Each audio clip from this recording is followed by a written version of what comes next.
Doctor Mohammad ইউনূসের স্থায়ী জামিন আবেদন নাকচ করে দিয়েছেন আদালত। তবে ইউনূস সহ 4 জনের জামিনের মেয়াদ 23 মে পর্যন্ত বাড়িয়েছে শ্রম আপিল ট্রাইব্যুনাল। তার আইনজীবীর অভিযোগ, টার্গেট করে হয়রানি করা হচ্ছে ডক্টর ইউনূসকে। তবে অভিযোগ ভিত্তিহীন দাবি করেছে বাদীপক্ষ। বিস্তারিত অলিউল রনির রিপোর্টে। ডক্টর মোহাম্মদ ইউনূসের মামলা মানি বিতর্ক, মামলা মানি টানটান উত্তেজনা। আদালতের ভিতরে চলে কথার লড়াই, চলে আইনের খেলা। মঙ্গলবার শ্রমিক ঠকানোর মামলায় ইউনূসের হাজিরা গিরে থেমে থাকেনি দুপক্ষের আইনজীবীর তর্ক বিতর্ক। এক পক্ষের আবেদনে অন্য পক্ষের আপত্তি, এভাবেই শেষ হয় শুনানি।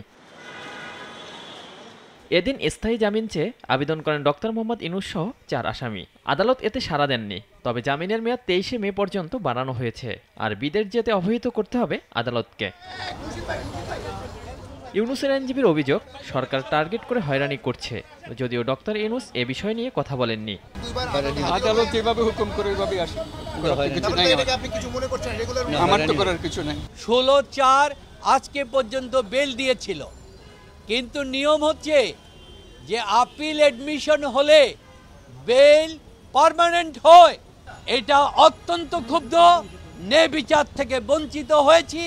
ডক্টর ইউনূসের সামাজিক ব্যবসাকে, সারা বিশ্বে তার গ্রহণযোগ্যতাকে ম্লান করে দেওয়ার জন্য একটি চক্রান্ত। বাদীপক্ষের আইনজীবী বলছেন, সাজাপ্রাপ্ত আসামি স্থায়ী জামিন সুবিধা পেতে পারেন না। ওনার বর্তমানে লিগ্যাল স্ট্যাটাস সাজাপ্রাপ্ত একজন আসামি আপিলকারী হিসেবে আজকে সময় চেয়েছেন।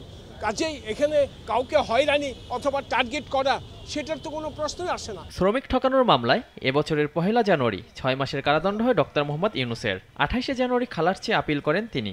ওই দিনই জামিন দেয়া হয় তাকে। এ নিয়ে 3য় দফায় বাড়ল জামিন মেয়াদ। অলিউল রনি, নাগরিক, ঢাকা। ওয়ালটন ফ্রিজ কিনে অনেকের মতো আপনিও হয়ে যেতে পারেন মিলেনিয়াল। সেরা পণ্যের সেরা অফার।